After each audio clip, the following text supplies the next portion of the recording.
It's been taken Oh, from wait, didn't I say we don't have women here on Saturdays? Oh, kid.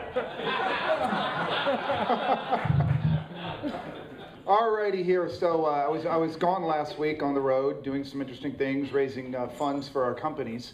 Just let me talk a little bit about that quickly. The investment climate, as I've been mentioning for the past 6 months, is really good.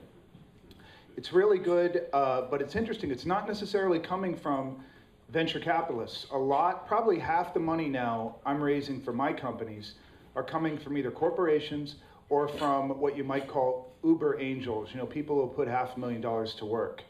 And VCs, something that I saw from the Pricewaterhouse Money Tree this past week, venture capital commitments have been plummeting. And I've talked a little bit about this over the past couple of months. And what I mean by that is the amount of funds that are going into venture capital funds have been just dropping like a rock. 37 billion in 2007 went into funds that then would invest, right? New venture capital funds. 17 billion in 2009, 12 billion in 2010. And what's fascinating about that number, 12 billion was actually raised by venture capital funds, and 22 billion was spent by those funds for investing. So we're just draining the swamp at this point. At some point, either the capital is going to flow back into those venture capital funds, or all the capital will be being raised by and provided by angels. And I have a presentation that I've been making to my limited partners recently, and we talk about all the things that have happened from 2000 to 2010. But I actually think there'll be a renaissance, 2011, 12, 13, maybe through 15, hopefully longer, in the venture industry, because so much has changed from 2000 to 2010. And principally, it's capital available and the number of venture firms out there. There's about 10% of the venture capital available today as there was in the year 2000, 10%. And if you think about what's happened since then, the dot-com bubble burst, but mobile, general wireless investments, cloud computing, all the things in social networking, the emergence of internet, all of those things going on, and yet we're at a tenth of the capital that we used to have.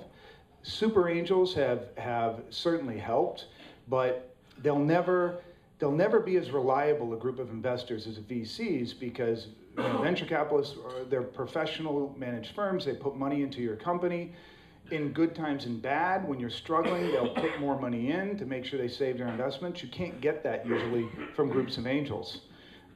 So actually, I think if you're a limited partner looking in the venture capital space, it's a terrific time to be putting capital. And if you look back in 2000, now with the benefit of hindsight, it was a terrible time, an absolute terrible time to put money in. Valuations were at historical highs. You had $100 billion of new fund commitments in the year 2000. You had from 12 billion in 1996. And I don't know what we were all thinking, because I was part of that, but from 1996 to 2000, for 4 years, going up like 8, 9x in capital that you were deploying, and yet you don't just add water and create new venture capitalists. It takes years and years and years of investing, and frankly, mainly losing money early on until you figure out what you're doing. So now we have very, very little capital. We have about 45% of the firms as we did in 2000. And so when you look at that, the greatest impact on returns in an investment is capital availability. When capital flows into a sector, you generally lose all your money. When capital exits the sector, the strong survive, there's less competition, and you do well. So hence, that's my thesis. I think right now we should be putting more money into technology. Couple of things. Ken made me aware of the crazy guy who is screaming this week saying the show can't go on without me. You have to. If you get rid of me, you're all screwed. Of course, this was a joke. Ken said, "You've been talking to Muammar Gaddafi or Charlie Sheen." Both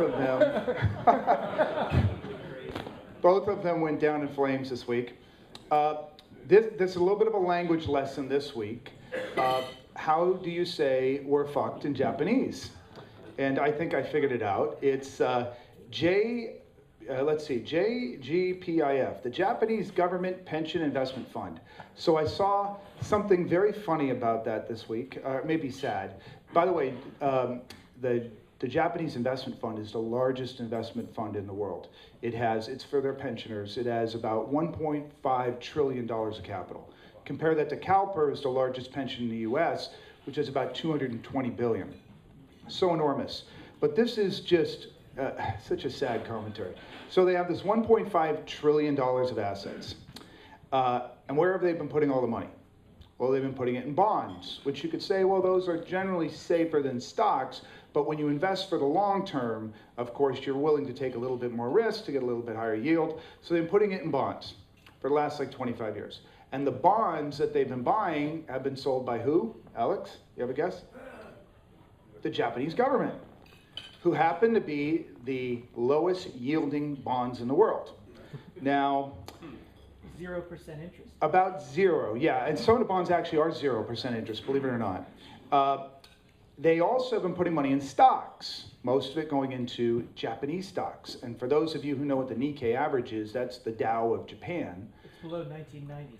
Right. The 1989 level of the Nikkei was 39,000. So we've gone 20 years hence, and now it's 10,000. Right? So it's trading at a quarter of what it was 10 years. That's where all their money is. They put 9% of their money into countries like the US, China, Brazil, and India. So you sit there and say, all right, well, so they've had really bad returns. The biggest problem, and we've talked about this for a long time, is, well, what's going on with their population? 1990, about 12% of the population was over 65. Today, 23% over the age of 65. In 2020, 30% will be over 65, and in 2040, 40% will be over 65. So that country, we've been talking about this for a long time, it literally is shrinking. It literally is dying. It's about 1 million net population reduction every year. So it peaked at 120 million, and I think by 2050 it'll be like 65 million. But it's the world's largest pension plan, 1.5 trillion in assets. And the reason it struck me this week was they've been basically supplying Japan all of its debt for the past 20 years. This week they came out and said, we now need to start issuing debt because we miscalculated, our returns aren't all that good, and we need to borrow money. And of course, what they were thinking was they were going to borrow money at the same rate as Japan, 1% or 0%. And I actually think, by the way, as bad as that is, they made the point, well, okay, we're screwed, but at least we have a pension plan. You guys in the US with that Social Security Trust Fund, you don't have any money in it. You just spent it as you were collecting it. So those are two bad things. But I still think technology will take the day. And a downgrade in Japan's credit rating.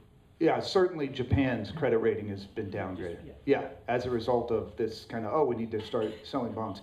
On manufacturing, this is all economic stuff, and I've just been finding it interesting because I've been waiting for the recovery in the market. By that I mean the US economy. So, and manufacturing is always, it's the politically popular thing to focus on.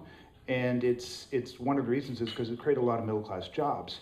And what the conventional wisdom is, and I know you and I have talked a lot about this, Alex, is that U.S. doesn't do manufacturing. And some really fascinating facts. These came from the UN. In 2009, the most recent data we had, about the U.S. produced 50% more in manufactured goods than China. So they still have a long way to go to surpass us. Another great stat, which China doesn't come anywhere close to, is 1970, the US economic output of a factory worker was 60 grand, and in 2009 it was almost $200,000.